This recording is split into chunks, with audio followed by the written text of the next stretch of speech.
வணக்கம் சார். உள்ள வாங்க. வணக்கம் சார். வாங்க, உட்காருங்க. ஒரு நிமிஷம்.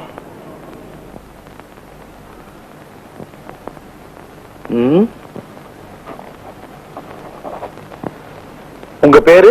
ஐயம்பேட்டை அருளை நம்பி கலிய பெருமாள் சந்திரன் சார். ஆமா, உங்க பேரை யார் கேட்டாலும் இப்படிதான் ஃபுல்லா சொல்லுவீங்களா? ஆமா சார்.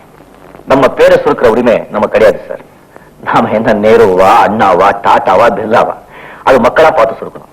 அதனால்தான் யார் என் பேர் கேட்டாலும் என் சொந்த ஊர் ஐயம்பேட்டை, சொந்த அப்பா அருளை நம்பி கலிய பெருமாள், என் சொந்த பேர் சந்திரன், மூணையும் சேர்த்துதான் சொல்லுவேன். Very good.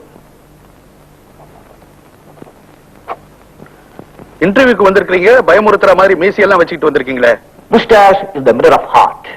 ஆத்மா, இதயம், மனசு, இது மூணையும் பிரதிபலிக்கிற ஒரு கண்ணாடி தான் மீசை மனுஷனுக்கு. வஉசி, டிகேசி, மாபுசி இவங்களை நாடு மறந்துடல. ஆனா அவங்க மீசையை யாரும் மறக்கவே முடியாது.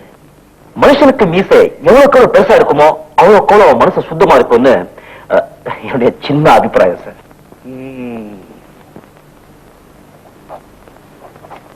ஸ்போர்ட்ஸ்ல ஏதாவது இன்ட்ரெஸ்ட் உண்டா?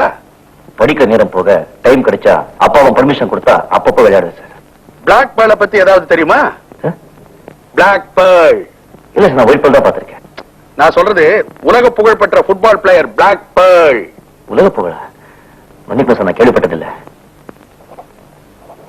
உழைப்புக்கு இடையில தான் பொழுதுபோக்கே தவிர பொழுதுபோக்கு மட்டுமே உழைப்பாடாதுன்னு எங்க அப்பா சொல்லி கொடுத்த பிரின்சிபல்ஸ் எல்லாம் தப்புன்னு இப்பதான் சார் புரியுது.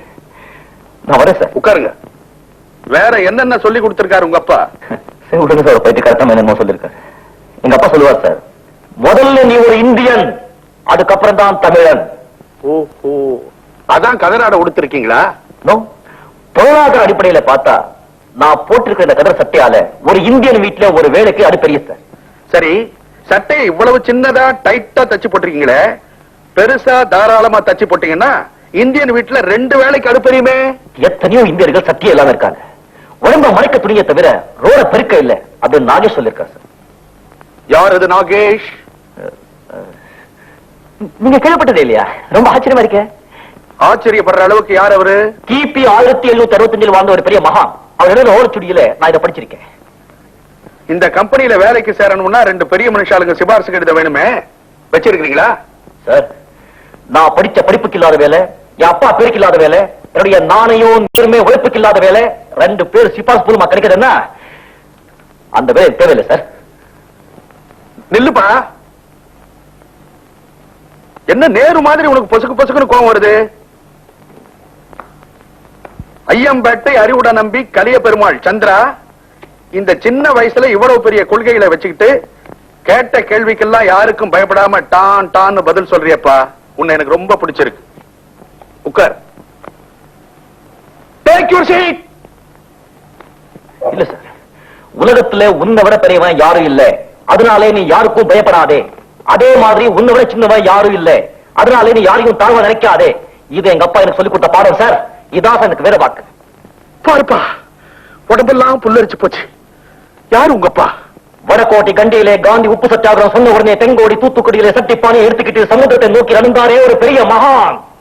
அவரை பத்தி நீங்க கேள்விப்பட்டிருக்கீங்களா? இல்லையே. அப்ப அவர்தான் எங்க அப்பா அறிவுரை நம்பி கலிய பெருமாள். அந்த மகானை பார்க்காதது என்னுடைய துரதிருஷ்டம்பா. அது என் அதிர்ஷ்டம் சார். ஏன்? ஏற்கனவே நீங்க கேள்விப்பட்டிருந்தா அவரை பத்தி ஏன் வாயாலே நான் சொல்ற பாக்கியம் எனக்கு கிடைச்சிருக்காது இல்லையா சார்? நீ வேலையில சேர்ந்தாச்சுப்பா. உன்ன மாதிரி வீட்டுக்கு ஒரு விவேகானந்தர் இருந்தா இந்த நாடு எவ்வளவு சுபீட்சமா இருக்கும் தெரியுமா? நீ வெளியே வெயிட் பண்ணுப்பா, அப்பாயின்மெண்ட் ஆர்டர் அனுப்புறேன். நான் வரேன் சார். என்னது? ஓ இதுவா? சரி சரி சரி. இந்த பையனுக்கு அப்பாயின்மெண்ட் ஆர்டர் அனுப்பிச்சுடலாமா? என்னையா கேள்வி கேட்கிற? என் கம்பெனிக்கு எதிர்கால ஜெனரல் மேனேஜரே கிடைச்சாச்சு. அப்படி என்ன இன்டர்வியூ மார்க் வாங்கிட்டாங்க? 7465 100க்கு